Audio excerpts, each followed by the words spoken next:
You're listening to Fluent Talk Academy.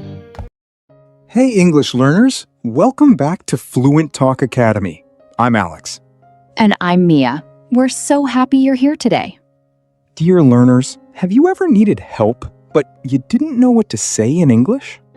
Maybe you wanted someone to open a door, carry a heavy bag, or explain something, but the words didn't come.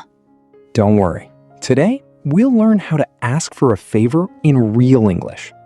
The good news is, you don't need difficult English. Just a few simple and polite expressions can help you in many everyday situations.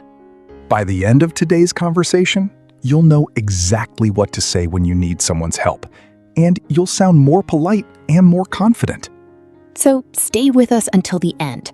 We've prepared real-life examples, useful expressions, and a few tips that many English learners don't know. And if you enjoy learning English through simple conversations like this, don't forget to like this video, subscribe to Fluent Talk Academy, and let's start today's lesson. Alex, can I ask you a question? Of course. What's on your mind? Do you think asking for help is easy? Or does it make people feel nervous? That's an interesting question. For me, it depends on the situation. If I'm talking to a friend, it's easy. But if I'm talking to someone I don't know, I still feel a little nervous sometimes. I think many of our listeners feel exactly the same. Sometimes it's not the English that's difficult, it's the confidence. You're absolutely right. Many learners know the words, but they don't know how to begin the conversation politely. And that's why this topic is so important. Because once you know how to start, everything becomes much easier. Exactly. Today, we're not just learning English. We're learning how to communicate with confidence. Let's imagine our first situation. One of our listeners is carrying a heavy box. There are people nearby. What could they say? I'd keep it simple. I'd smile first. Then I'd say, "Could you help me carry this box, please?" I like that sentence. It's polite, it's natural, and anyone can understand it. Notice one small word. Please. It's only one word, but it makes your request sound much kinder. That's true. Good English isn't only about vocabulary or grammar, it's also about showing respect. And people usually respond better when you're polite. Now, let's look at another common situation. Imagine you're in class. Your teacher is explaining something, but you still don't understand. What would you do? Some students stay quiet because they're afraid of making a mistake, but that's not a good idea. I agree. If you don't ask, you don't learn. A simple question can save a lot of confusion. I'd probably smile and say, "Excuse me, could you explain that one more time, please?" That's excellent. Notice something. You didn't say, "I don't understand." You asked politely, and that makes a big difference. Exactly. Most teachers are happy to help. They want you to learn. So don't be afraid to ask. Here's another situation our listeners may face. Imagine you're visiting a new city. Your phone battery's dead.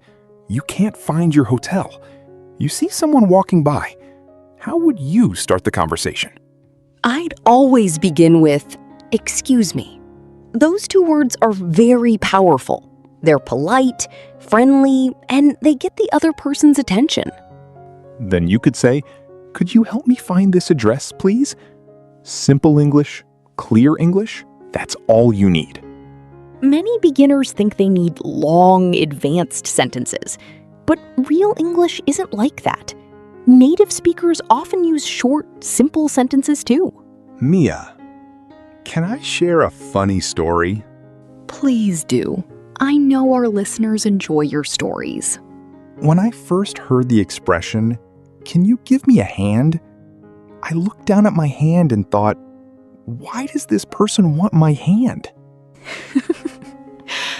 I think many English learners have the same reaction. Exactly. But then someone explained it to me. It simply means, "Can you help me?" It's an everyday English expression.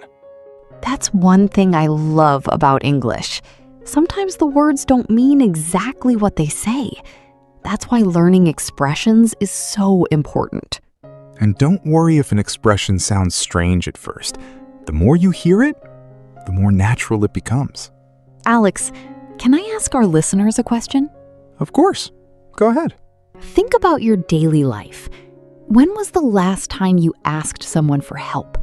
Was it at home, at school, at work, or maybe while shopping? Don't answer out loud just yet. Keep your answer in your mind. We'll come back to this question before we finish today's conversation. Because learning English isn't only about listening. It's about connecting English to your own life. Exactly. When English becomes personal, it becomes easier to remember. So far, we've talked about asking for help politely. But here's another question. What happens if the other person wants to help, but they simply can't? That's a situation everyone experiences. And knowing how to respond politely is just as important as knowing how to ask. Let's talk about that next. That's a really good point, Alex. What if someone wants to help, but they simply can't? That happens in real life. Maybe they're busy, maybe they're in a hurry, or maybe they don't know the answer. And that's perfectly okay. So if someone says, "I'm sorry, I can't help you right now," we shouldn't feel embarrassed? Exactly. A smile goes a long way. You can simply say, "No problem," or "I understand. Thanks anyway." That sounds polite and respectful. Alex, I think many beginners learn just one expression. "Can you help me?" Then they use it everywhere. That's true. It's a great sentence, but English has many natural ways to ask for a favor. Let's look at a few. Imagine you're working on an important email. You want your friend to read it before you send it. What would you say? I'd probably say, "Could you do me a favor?" Then I'd add, "Could you check this email for me?" It's polite and very common. I like that. It sounds friendly, not demanding. Here's another situation. You're working with a classmate on a school project. You need a little support. Instead of saying, "Help me," you could say, "Would you mind helping me with this project?" That's a lovely expression. It sounds calm and respectful, especially when you're asking someone you don't know very well. Sometimes you don't even need to say the word help. You can simply ask for the action. For example, "Could you explain this to me? Can you check this for me? Would you open the door for me? Could you carry this for me?" That's a great tip. Native speakers do that all the time. They ask for what they need, not always for help. Alex, can I ask you something? Sure. Was it difficult for you to ask people for help when you were learning English? Sometimes, yes. I wanted to say everything perfectly. But later I realized people don't expect perfect English. They just want to understand you. I think that's something every learner needs to hear. Don't wait for perfect English. Start with simple English. Exactly.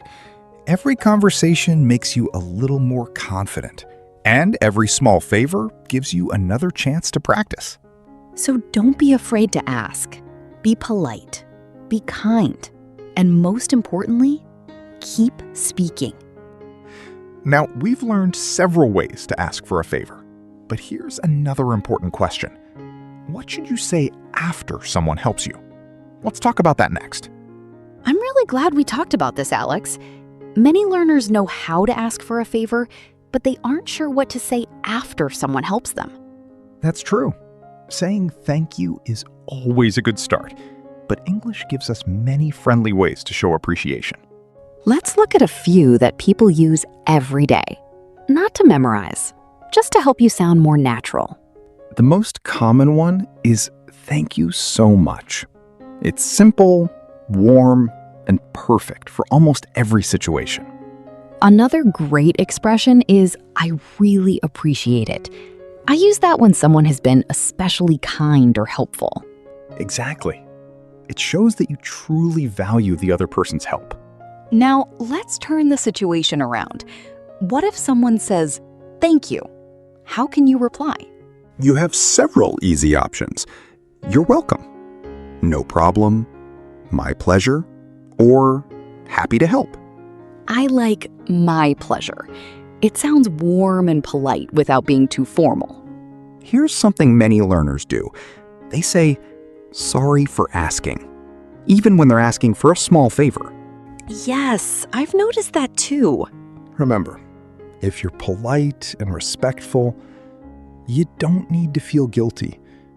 Asking for help is a normal part of life. Alex, what's the biggest mistake beginners make? They wait too long. They think about every word. They worry about every mistake. And in the end, they don't ask anything. That's so true. Sometimes the hardest word is the first one. Exactly. Start with, excuse me. Take a deep breath and ask your question. Most people will appreciate your effort. So we don't need perfect English. We just need the confidence to start. Absolutely. Simple English spoken with confidence is much better than perfect English that you never use. Before we finish, let's quickly remember today's key expressions. We learned, could you help me please? Could you do me a favor? Would you mind helping me? Could you explain this to me? Can you check this for me? And thank you so much. Notice something. None of these expressions are difficult. They're short, natural, and useful in everyday life. Before we go, we'd love to hear from you. Imagine you need help with your English homework. What would you say? Write your answer in the comments. Your comments help us understand what you'd like to learn next. So don't be shy. Even one simple sentence is enough. We read your comments and we truly enjoy hearing from you. Spending your time with us today. Every time you watch, every time you listen, and every time you practice, you're getting closer to speaking English with confidence. If you enjoyed today's conversation, please like this video, subscribe to Fluent Talk Academy, and share it with a friend who's learning English too. Keep practicing, keep believing in yourself, and remember, every great English speaker was once a beginner. We'll be back with another real-life English conversation very soon. Until then, take care, keep smiling, and keep speaking English. Goodbye, everyone. Bye. We'll see you in the next lesson.